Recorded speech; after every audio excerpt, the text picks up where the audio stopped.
අපි මැතිතුමා කියනවා මේ කන්න බොන්න නැතුව තිබිච්ච රටක් නෙවෙයිලු. 76 සාපේ කනකෝ. නෑ. තෙල් පෝලිම්, ගෑස් පෝලිම්, විදුලිය නැතුව එහෙම නන්නත්තර වෙච්ච රටක් තිබුණේ. ඒ විතරක් නෙමෙයි. මහ බැංකුවේ අධිපතිතුමා නන්දලාල් මැතිතුමා 2022 අප්‍රේල් 12 වෙනිදා මාධ්‍යයට ඇවිල්ලා ලෝකෙටම කිව්වා ණය ගෙවා ගන්න බැරි රටක් කියලා. වතුර අප්ප වෙන්නේ නැති රටක් කියලා කිව්වේ. එදා ඉඳලා ණය ගෙවුවේ නෑ.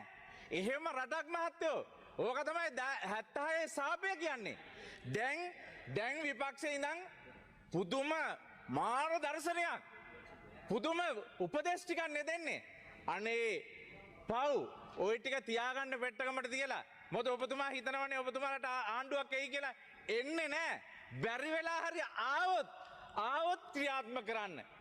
ඒක නිසා